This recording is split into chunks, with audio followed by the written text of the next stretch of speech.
It's time to check your money with America's money maven, Vicki Brackens. Vicki Brackens is the president of Brackens Financial Solutions Network, LLC, and a registered representative of LPL Financial, member SIPC. What you cooking up today, Vicki? I love the way you always say that. What you cooking up today? So I'm going to start at the beginning with the announcements that I always forget to do at the end. So, okay, what you got? First of all, if you have questions, feel free to give me a call at area code 315-930-4499 or reach out to us from info@brackensfsn.com. Be sure and share and subscribe to this podcast, to this segment here on YouTube. And be sure, and when you listen to it the second and third time, if you feel like we didn't give you enough information, I would like to hear from you in an email more of what you would like to hear. Finally, April 27th, we are hosting or being part of a special estate planning and wealth building seminar there at the Community Folk Art Gallery, Community Folk Art Center here in Syracuse. It's at 7 p.m. Be sure and register because we'd love to see you there on April 27th. I said 7 p.m. That's not correct. 11 a.m. Oh, 11. I'm thinking about something that's coming up later on in the month. What you talking about? Exactly. They're probably thinking, Vicki, we're not going to be here at 7 p.m. 11. Right. Okay. All right, 11 so Vicki, a.m. Yes. That is this Saturday. Okay. Oh my God. It's this Saturday. You so used to talking about it in the future. In the future, yes. This Saturday. This Saturday. This Saturday. This Saturday. Love to see you there. Okay, George. Guess what? Okay, Vicki. So to the folks that are going to say, "Where's George?" I will not be there, but I'm wishing you all well. Oh, I'm gonna be so sad not to have you there in the audience. Yeah, I will not be there that weekend. Okay, all right, fine. All right. Guess what, George? What's going on? All the time we are talking about things that are changing. Yeah. And I saw an article this week that was posted on CNBC, and then I saw it repeated in several different publications and news services. So I know that many of our viewers and listeners probably have seen this, and that is a survey that was done by MassMutual to really see how the American population felt about retirement and what they thought was going to happen in their retirement. And the heart of the question was this: how much money do you think you need in order to retire? And the number that came out was... Wait a minute. Let's play with that for a minute. Okay. Give me some choices. You want to give me some choices? You want to make up some choices? Yeah, with the number you know that it is. Okay. And some other numbers. All right. Okay. All right. $950,000. Okay. $675,000. $1.5 million. $2 million. What do you think of those four? What do people say they needed in retirement? In retirement. To successfully and comfortably retire. I'm going to go for 1.5 million. And I know I don't know. That's what I'm thinking. Why did you say 1.5 million, George? I think 600,000 is too low. Okay. And what was I think you said? What was the other number? 250 or something? 950. I thought 950 was odd, which it's an odd number to me. And I think people. And then I said 2 million. You said 2 million, and it's funny because I think 2 million is. I think people would just. I don't know. I just think people would say 1.5. I want it between 1 and 2 million to be comfortable. That's my thinking. Okay. The answer is 1.5. I can't believe you did that. That's what I would have picked. See? Okay. The answer is 1.5, and I was stunned. And I didn't know that, by the way, folks. I know you didn't. Okay. The answer was 1.5. That the consensus was, in order to retire comfortably, that you were going to need the exact number was, and they rounded it up, was 1.46. They basically published it at 1.5. And here's why I'm stunned. Just 4 years ago, back in 2020, the answer was $951,000. Is that right? Just Yeah. 4 years ago. Just 4 years ago, 2020, okay, $951,000. What that tells us is that the emotional impact from inflation has weighed upon a retiree's choices in such a way that it has exploded their expectation of what's necessary to successfully retire. Now, this is where it really gets kind of strange, George. The average American right now has, you want to guess how much they really have saved for retirement? Okay, let's give me some numbers. Okay, 150,000. Right. 350,000. 88,000. 1 million.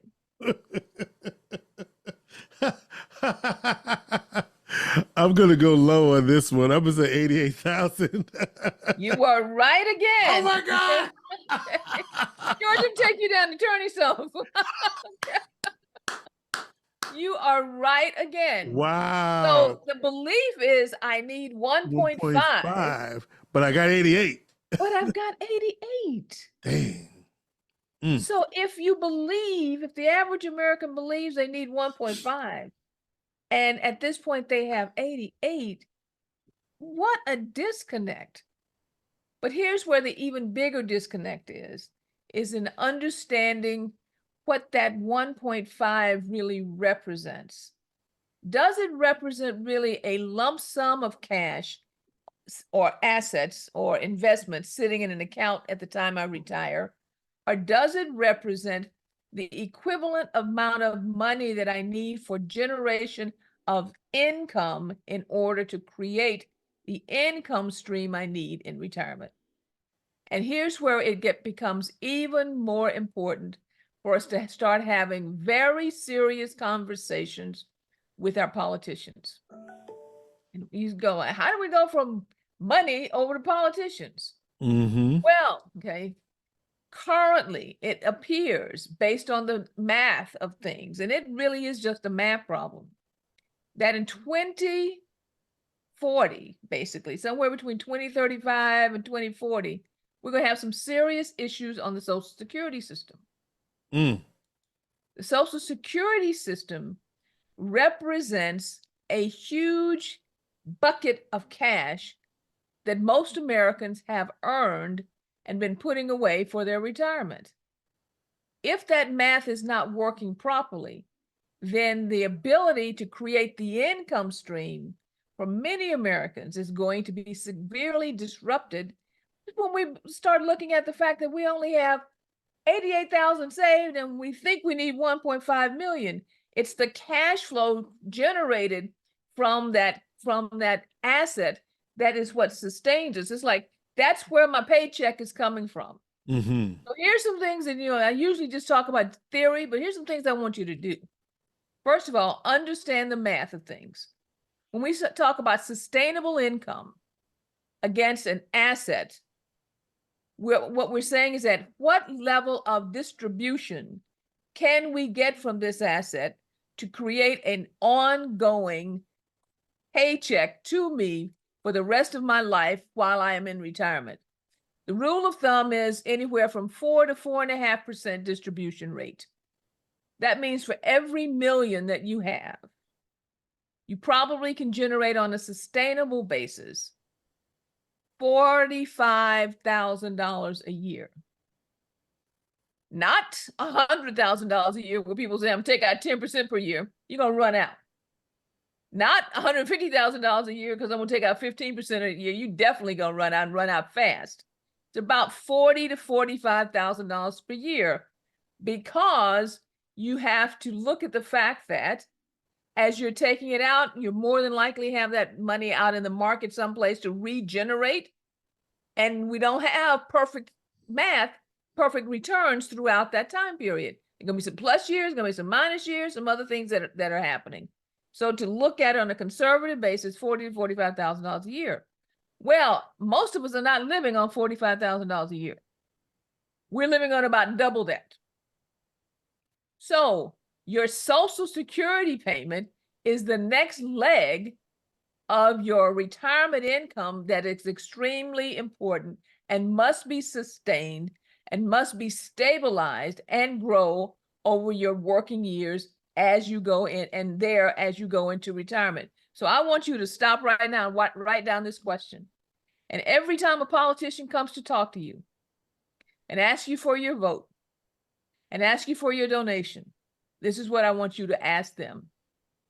What is your plan to stabilize and sustain the Social Security system? Yeah. Please provide specific details. I'll say it again. Well, we've got so right now, we got a congressional campaign coming up right now. That's right. And we have people running. So what is your plan to sustain? I'm going to say it again. What is your plan to stabilize and sustain the Social Security system? Please provide specific, I don't want this pie, give me specific details of your plan. All right. Okay. Hey, Vicki, can I just be colloquial here? Yeah. Sounds like a plan to me. It is a plan, okay? I want everybody asking that question over and over because we need specific details. Because what's happened, it is not as though somebody robbed the Social Security system. I have some of my interns doing a deep dive investigation because we want to have this conversation also with the public over the next several months. And it's a math issue. The pyramid is upside down. More people are older on the top, fewer people are contributing on the bottom. Right. And the rate of people getting older is increasing at a level that we have to make some mathematical changes, and we cannot kick the can down the road any further. We are at that, what they call that junction, that point in time where we must put a plan in place to stabilize and sustain the Social Security system, because that leg of the pie, that leg of the pie is, or the stool, is extremely important if you're going to create both sides of income necessary to take you through. Okay, George, that's it. I'm making it real simple this week. What is your plan to stabilize and sustain the Social Security system? Every politician that comes to you, if they can't give you an answer, move on. There you go. Hit them.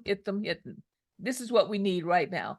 All right. If you have any questions, feel free to give me a call at area code 315-930-4499 or reach out to us at info@brackensfsn.com tonight. And as we go through all the things that we have discussed over many, many weeks, this is the plan that we really want to make sure that everybody pays attention to. I'll say our plate is now full.